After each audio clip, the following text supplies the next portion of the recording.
Came to East Haddon 16 years ago.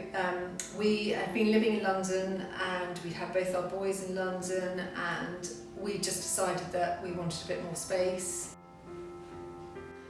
So my family, so there's Chris, I'm married to Chris, been married now for, 20 something years. And then we had Harry, who's now 20. And then we've got Ned, who's 17, and then we've got our little dog Hugo, and that's our family. When we bought this house, it was the main house, and then there's a cottage, but it was attached to the main house. But the previous owner was renting the cottage out. He had tenants in there. One was an elderly gentleman living here. He lived on his own for 10 years. And basically hadn't done anything to the house.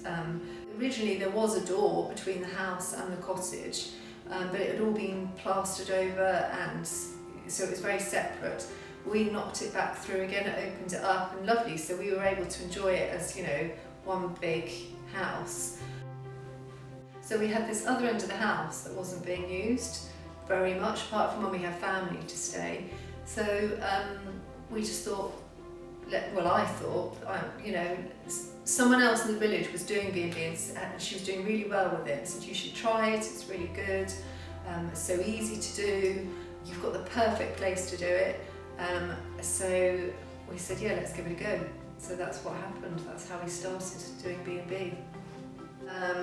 The facilities we have in our B&B, it's a little cottage, so it's totally separate, so they have the entire cottage to themselves. So they've got their own front door that they can come and go, and I have a key safe so people can arrive, let themselves in. I don't have to be here for them to check in. They've got a lovely, nice, cosy sitting room, a lovely little kitchenette, nice coffee machine, kettle, toaster, fridge, microwave. Then there's a nice bathroom, obviously, and then upstairs there are 2 bedrooms. So it's one big king-size room, which was basically, that was the room that we had always envisaged that would be the B&B room. And then we had a little room next door with twin beds in, and we just thought, well, that can sort of be like an overflow. So if you've got a family coming to stay with kids or something, then they've, got the room next door. And then obviously breakfast. But it's, it's delivered to them in the morning in a basket. I put it outside the front door, and it's got their nice croissants, and they can bread for them to make their own toast, yogurts, fruits.